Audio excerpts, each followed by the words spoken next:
Le diabète, c'est qu'on a trop de sucre dans le sang. Donc, on a la pompe à insuline pour éliminer le sucre qu'on a dans le sang.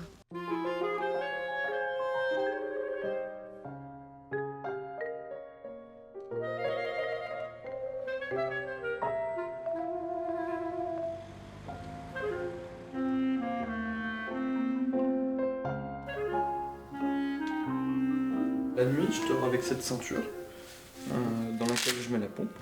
Du coup, la pompe ne bouge pas. Et quand je me lève le matin, j'enlève cette ceinture et je place la pompe dans ce petit accessoire. Le matin, la première chose que je fais, c'est voir où j'en suis au niveau de mes taux de sucre dans le sang. Alors là, c'est très bien puisque je suis à 89 et que je dois être entre 80 et 120.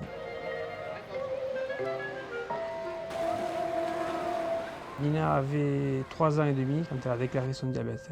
Les piqûres étaient très difficiles, ça lui faisait mal, c'était très dur pour nous parce qu'on était obligés de faire nous les injections.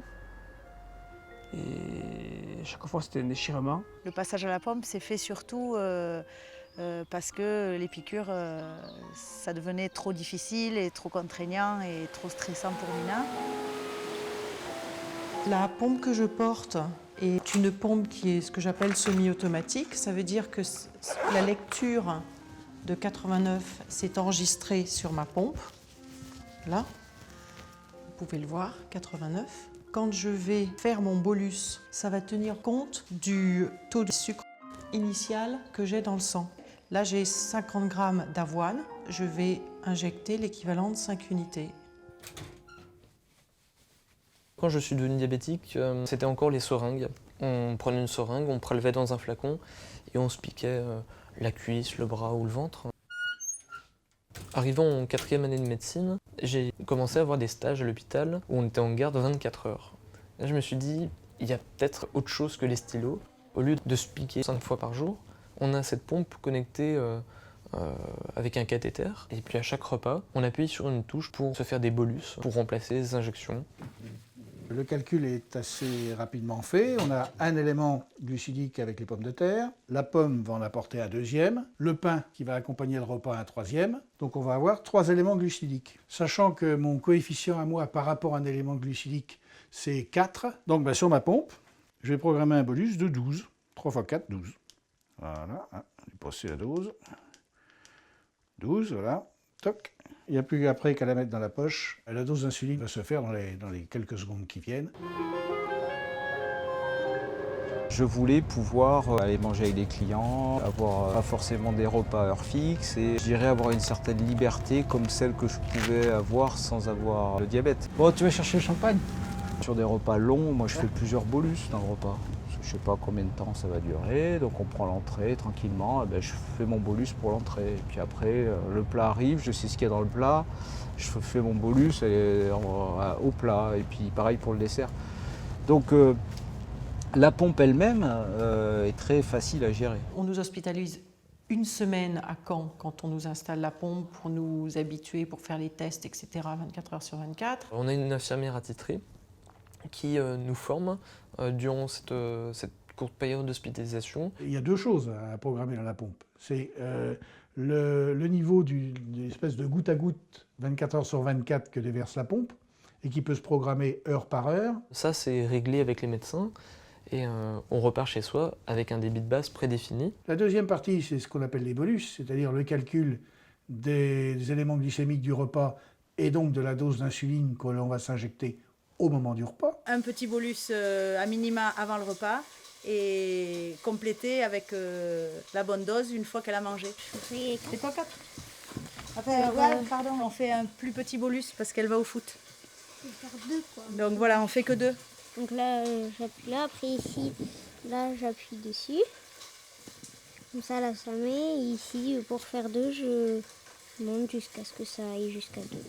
J'appuie pour injecter et là c'est injecté. Et après j'appuie sur menu, je descends dans l'historique et là il y a écrit le 1er octobre à 13h32 j'ai fait 2. Donc c'est que j'ai fait le bolus. Sous quinzaine, je manipulais la pompe, bon, peut-être pas aussi bien et facilement que je la manipule aujourd'hui, mais de façon tout à fait insouciante. C'est quand même un instrument qui permet d'être le plus proche du pancréas dans son fonctionnement, dans le sens où il reproduit le débit de base, donc on sécrète de l'insuline normalement, naturellement, et sur les pics, eh bien, on s'injecte un bolus qui correspond à ce que le pancréas aurait créé comme insuline pour absorber ce qu'il avait dans le sang. On a une infirmière ou un infirmier qui passe les premières semaines, il peut passer tous les jours si on est inquiet. Et l'infirmière, elle consulte le carnet, on a un carnet de suivi où on note tout.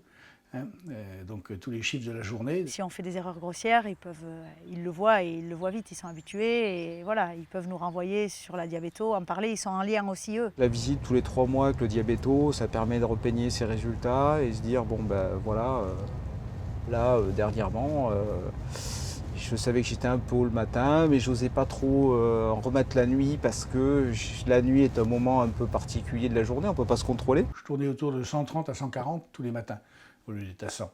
Donc on a renforcé un petit peu le débit de l'insuline entre 2 h du matin et 5 h du matin, de manière à corriger un peu ce défaut-là de se réveiller avec une glycémie un peu trop haute. On est quand même bien pris en charge par une équipe. On a ce sentiment que c'est une équipe qui s'occupe de nous. Dextro post-prandial. Là, je suis à 1,99, donc je vais faire une petite correction. Je dois tenir compte du fait que le bolus de mon repas est toujours un peu actif, donc j'ai fait un petit complément. On appelle ça un rattrapage. Or pour nous les diabétiques, c'est fantastique ça, parce que j'ai mes fruits sur pied. Quand on a cet appareil, c'est quand même un goutte à goutte. Donc c'est physique, c'est impressionnant pour les partenaires. On peut se débrancher. De toute façon, notre pompe, on l'enlève pour prendre son bain, pour aller se baigner, pour aller prendre sa douche. Dans les moments intimes, c'est pareil. On aime bien aussi respecter ces moments-là et de se dire j'ai une pompe à insuline, mais aussi j'ai bien envie de laisser un petit peu mon traitement de côté un petit moment. La gêne dans les rapports intimes, elle est très minime.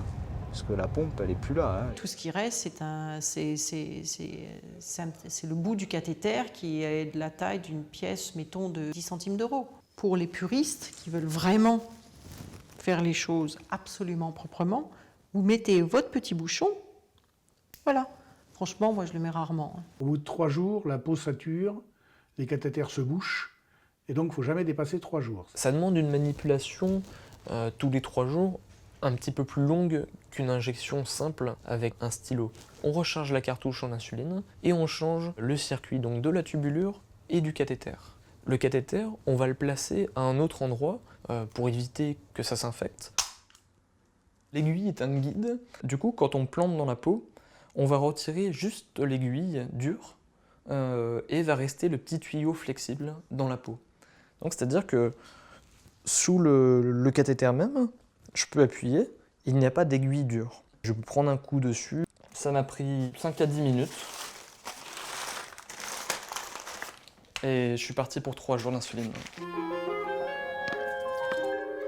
C'était un voyage en Angleterre, à Londres. C'était la première fois que je partais toute seule loin sans maman. J'ai appris des choses que je ne savais pas faire parce qu'il fallait les apprendre pour pouvoir partir toute seule. Par exemple, j'ai appris à mettre le cathéter. Elle m'avait vu le faire plein de fois, mais elle ne prenait pas comme l'autorisation de le faire toute seule. Bon là, on a mis ça en place sur 6 mois pour bien lui apprendre, qu'elle ne fasse pas d'erreur et tout ça. Il faut savoir aussi que dans les machines d'aéroport de contrôle, il y en a qui blippent avec la machine et il y en a qui ne la détectent pas. J'enlève ma ceinture, ma montre et je ne sonne pas du tout. Donc ça passe et je dis au contrôle, voilà, j'ai une pompe à insuline. Il y en a qui me demandent un certificat médical, je leur montre le certificat médical. Moi c'est pareil, je préfère leur dire, écoutez, j'ai une pompe à insuline, je dis ça discrètement, je leur montre. Et jusqu'à présent, il n'y a eu aucun souci. On ne m'a jamais refusé l'embarquement. Comme on a un traitement que par insuline rapide dans la pompe, on peut moduler presque instantanément les apports en insuline. Je veux dire par exemple 50% de la valeur du débit de base pendant 1h30. C'est une première possibilité pour aller courir et être tranquille. Quand je fais du sport, je préfère être libre de mes mouvements. Je débranche tout simplement ma pompe et je la reprendrai après la course. «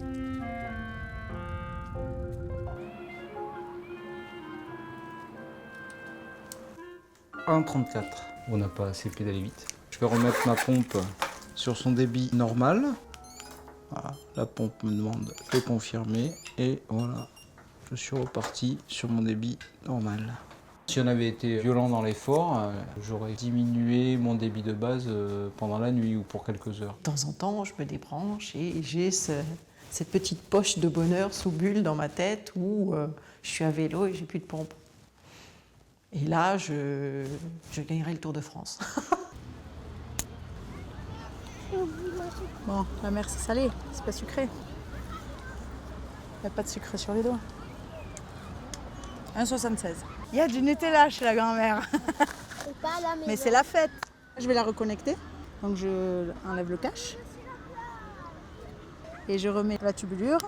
Donc là, elle est reconnectée. Souvent, quand on est à la plage, je lui accroche au dos. Mais là, du coup, je vais faire un petit bolus. Souvent, quand à la fin du surf, ou pour rattraper parce que je suis allée dans l'eau, on fait... Quantité, une unité. J'appuie là, injecter. Et voilà, c'est parti. Il y a une unité qui est rentrée dans son corps. On peut joindre 24 heures sur 24 soit un infirmier, soit si on a un problème technique, un technicien. Nous, ça nous est arrivé une fois, ça s'est très bien fait dans la journée et on a été dépanné de suite. Pour moi, ça fait 10 ans et c'est jamais tombé en panne. Donc c'est ma 3e pompe. Donc la fiabilité aussi est une notion qui est rassurante quelque part. Elle enlève un peu de la contrainte de la dépendance, quoi, parce que ça marche. On va commander des pizzas. À l'époque où j'étais sous stylo insuline, je n'aurais pas été aussi spontané. Par exemple, pour manger cette part pizza, en évaluant à 40 grammes de sucre, je vais aller sur conseil bolus. Donc là, je lui ai indiqué 40 grammes. Je vais suivre le conseil des bolus de 4,8 unités. On voit les unités défiler. Et ma petite pompe a vibré pour me dire « J'ai bien reçu le signal du lecteur de glycémie, je fais mon injection ». Là, je peux éteindre mon lecteur de glycémie. J'ai pas touché ma pompe. J'ai programmé mon bolus à distance et je vais pouvoir manger. Je vous dis pas qu'il n'y ait pas des jours où j'ai envie de balancer cette petite chose à la poubelle. Le gros inconvénient de la pompe, c'est qu'il faut quelqu'un de référent qui soit pas loin des enfants. Ce serait l'idéal d'avoir une seule pompe qui à la fois calcule notre glycémie, nous fait nos injections, même si on doit la changer tous les 3 jours, qu'elle fasse un autocontrôle.